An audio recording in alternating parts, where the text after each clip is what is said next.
Welcome to Partnerships for Profit, the podcast where we bring you inside the world of joint ventures, strategic partnerships, and powerful collaborations. Whether you're looking to expand your network, find new referral partners, or scale your business, you're in the right place. Let's get started. Hello, and welcome back to another episode of Partnerships for Profit. I'm your host, Ana Del Rio, and this week we're joined by Jeff Zigman, the Business CTO and Chief Technology Officer of TRUEclaims, a leader in legal tech innovation for personal injury law firms. Thank you so much for joining us, Jeff. How are you doing today? Thanks for having me. Doing good. Great. Well, let's start off the show by you introducing yourself, your background, what it is that you're doing, and all that fun stuff.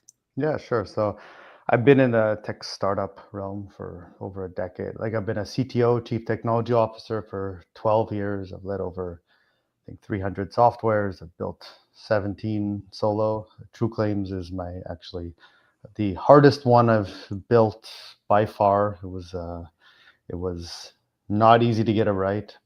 Apparently about 19 companies tried and failed to do it before I did it over about a 15-year period of time. They all said it was impossible to do, and I was able to build a working version. So it was by far the hardest thing I've had to build. But yeah, the result is of that a decade of working through a lot of software paid off. It's going well now, and I have over 180 law firms on it, coast to coast, and it's growing. So it's good. That's really cool. So can you explain to us what is TRUEclaims? So the bane of the existence of every personal injury firm that handles motor vehicle accident claims, they hate the property damage side of things, the vehicle damage claim side of things, because normally they do it as like a courtesy when somebody asks for it. It can be time consuming, an uphill battle. They hate dealing with it. Their case managers hate dealing with it. They could spend an hour or two internally and then get nowhere in the submission process. It's just, so they want nothing to do with it most of the time. So my software can generate a report for diminished value claims. I'll cover what that is in a second, and also total losses, fair market value, in about 2 to 3 minutes. That would take an appraiser about 2 to 3 hours to put together. So total losses are more straightforward, where your vehicle's totaled, the insurance company gives a lowball offer, probably about 90 to 95% of the time. So there's a percentage of the time where that they actually give fair offer, but the majority of the time it's a lowball. So typically, if you want to fight it, you can recuperate a lot of extra money. We're talking $3,000 to $10,000 in a lot of cases, or $10,000 to $20,000 in a lot of cases. It's that significant.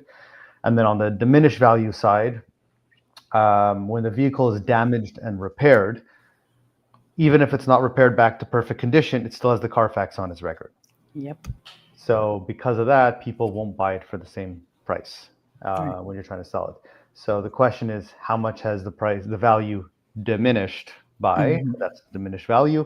And it's not an exact science. It's like a gray area. So it really comes down to a negotiation process, and the better the collateral, the material you have, like a report that shows a good valuation with enough evidence that is solid, the better your argument will be. And having a law firm behind the submission has a huge impact in terms of the insurance company paying out quicker, better settlements, and so on. Okay, very cool, very cool. Now you said that you were going to circle back to explaining what it means as far as like the total loss and what, I apologize, what was the other one? No, that was the other one, the diminished value. The diminished value is one when there's a lot of cases that are diminished value, which it's great because it's like found money. So a lot of vehicle owners don't even know that it exists, and most of them won't even ask about it because they don't know it exists. But there's a huge opportunity for injury firms to capitalize on that. To help your client to get a bunch of money and make them happier with you. Get Google reviews because you just got them in many cases, thousands of dollars more they didn't even know was coming to them.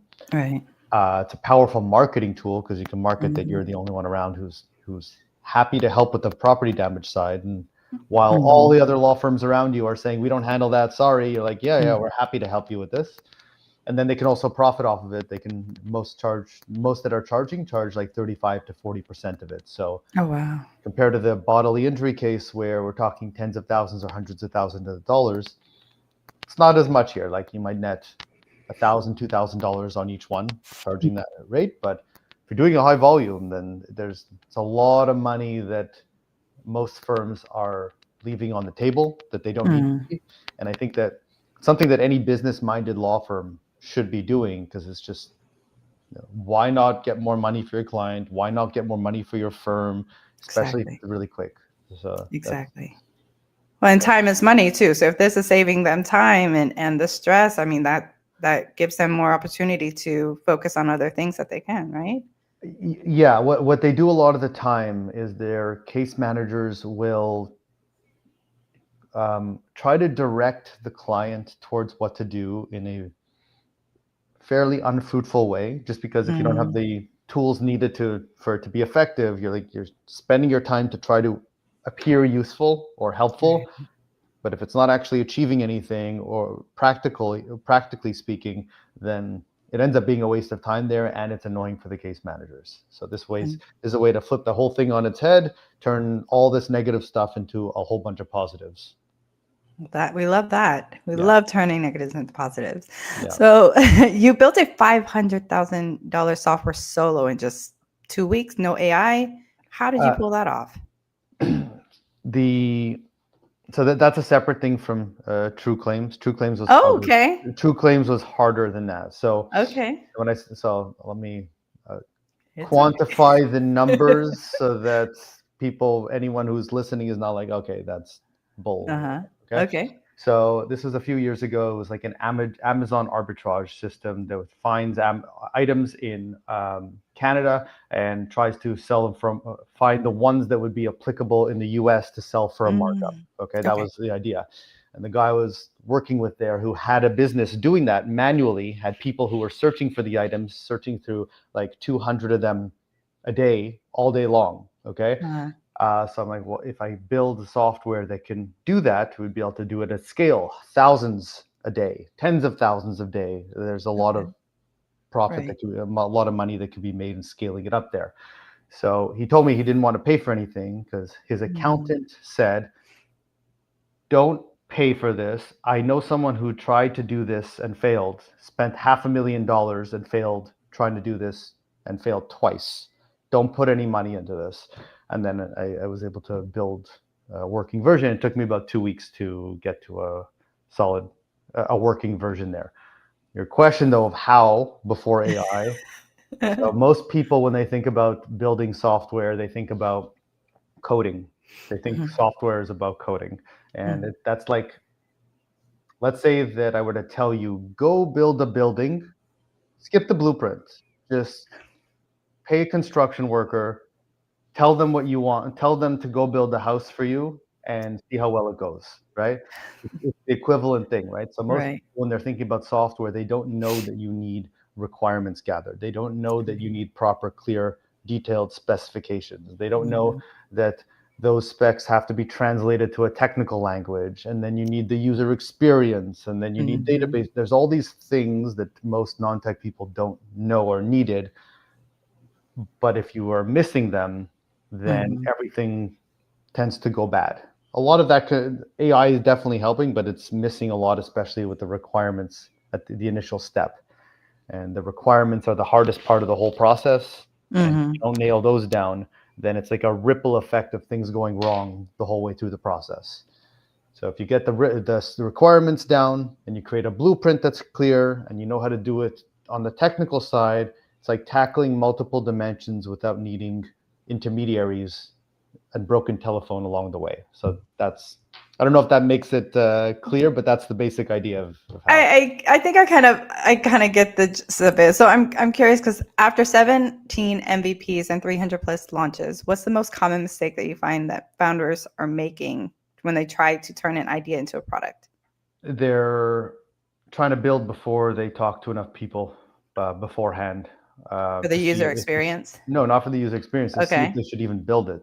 to see how big the problem is, whether it's Okay. worth building the solution, is it solving an actual pain point, or is it solving a theoretical pain point? Is it a nice to have, or is it a real problem?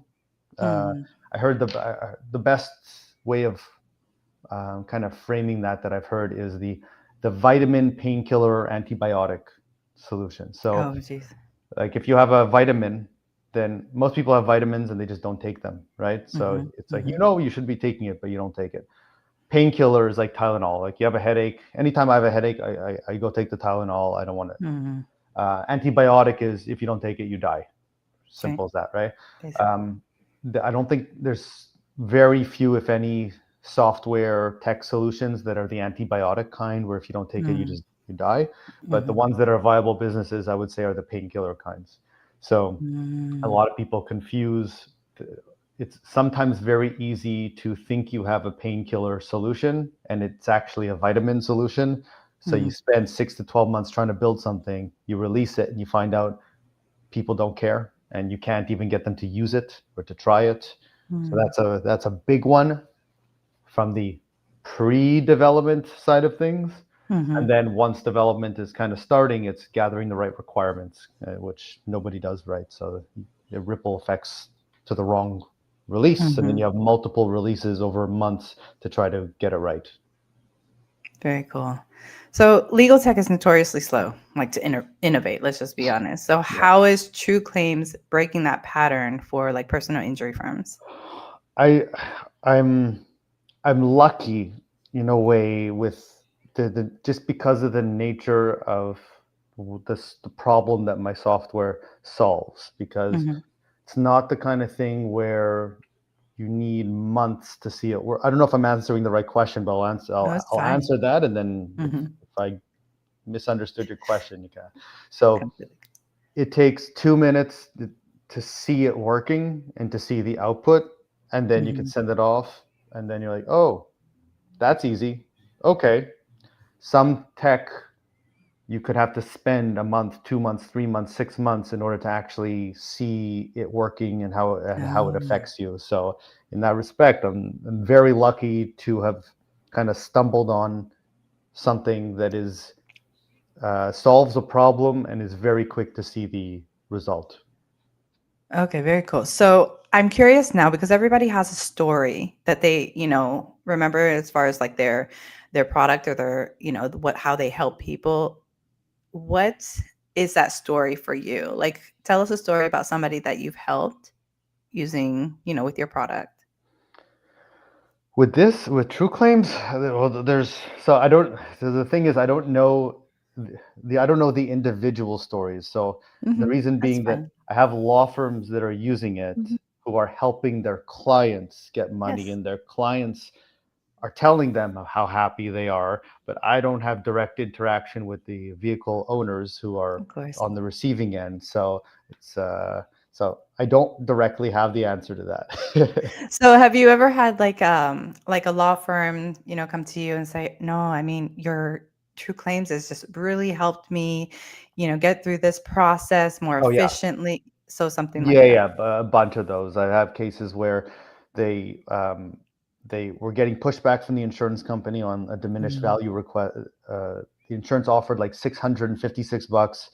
They kept trying to argue and get it higher, and they weren't budging. I convinced them to try out TRUEclaims. It came to like $2,000 something on the report. They sent it off, and they paid out the full amount within a couple of hours. I have a bunch of cases like that. I have cases where on total losses, one attorney, I didn't even know you could do this. The insurance offered like $1,500. He got the TRUEclaims report that came to like $8,000. The insurance usually pushes back on total losses if there's that big of a discrepancy between them. He took them to small claims court. He won $8,000. Wow. Okay. Yeah. So there's a bunch more like tons of them. Tons. No, that's really good. Wow. So you call yourself the business CTO. What makes a CTO business minded, and why does this distinction matter? Years of of growth, we'll say. I used to years ago when I was started off like as a CTO in the startup realm. So I was one of the Mhm. owners of a business, not this business, but previous ones. I Uh-huh. would sit in on meetings and sometimes go into too much technical detail, explaining things Mhm. that makes the owners of companies, their eyes gloss over, and they're like, Right. and and nobody wants to be in the room with you anymore if you're talking Right. too technical, right? Mhm. So between talking and dealing with many other business owners and doing a lot of sales also to Mhm. actually because if you can't sell, it's very hard to be in business if you can't sell. Right. um, just over years of learning how to understand business needs and business Mhm. requirements, and Mhm. also understanding the tech side and being Mhm. able to bridge the gap between the two took years. Like it's not like I'll magically turn into that. So Right. the business CTO is a branding thing, but it's really important that when you're trying to build tech to understand business, and it's where a lot of tech people struggle with. Okay. So I'm curious too, with AI transforming like everything, what's the Yeah, one aspect of tech that shouldn't be automated and why? I don't know. I actually think AI is a bad thing, but Oh, uh, really? yeah, Okay. I think AI is. I think it's very useful. I think it's Mhm. extremely dangerous. I think that the Mhm. the negative sides like drastically outweigh the positives in terms of the possible end results that can happen. But I don't want to veer your podcast into a depressing route like that. Um, what shouldn't be automated? I don't have the answer to that. I try to automate as much as I can, because Yeah. when you're in like, I wouldn't call myself a startup anymore. Startups, when you're trying to test the ground, it's like an Right. established business and so on. Uh, But when you're trying to be as efficient as you can with the mhm. resources you have, and you're trying to accomplish as much as you can with the minimal amount of resources you can, you want to Mhm. leverage whatever tech you can. So I'm using AI a lot. Mhm. TRUEclaims is not built on AI. Everything is Good. completely precise in terms of every single thing that it does, with a Mhm. couple of small bits of AI. Um, that's why it's so hard to replicate, because everything AI is typically pretty easy to replicate. Mhm. But to answer your question of what shouldn't be done with AI, I don't know. Don't know. Okay, not a problem. Well, do us a favor then and tell everybody how they can find you and how they can get your services. Yeah, so you can go to So for the attorneys out there, you can go to TRUEclaims. The website. We can maybe I don't know if you're gonna post this. We can It's provide fine. a Yeah. link after if you like. And there's a sign up option for attorneys there. Um, yeah, you can. That would be probably the best way. Sign up there. Takes a minute. Can Okay. actually. I've had a lot of law firms that just go there, create an account. Even their paralegals sign up with an account. They start running reports. They're off to the Very cool. races. Well, great, great. All right. Well, there you have it, guys. If you like what you see and heard today, go ahead and like, follow, subscribe, all that fun stuff. Share with your friends. And thanks again, Jeff, for joining us today. I really appreciate it. And everybody have a wonderful rest of your day. Thanks. Oh, also on LinkedIn, I'm the business. You can see me as the business CTO on LinkedIn. I have a decent following there as well. Perfect. All right, Jeff. Thanks again. Thanks for joining us on this episode of Partnerships for Profit. We hope you've gained valuable insights on how to form profitable partnerships and take your business to the next level. Be sure to subscribe and leave us a review wherever you listen to podcasts so you never miss an episode. Got a partnership story to share or someone you'd like to see featured on the show? Reach out to us. Until next time, keep building those partnerships for profit.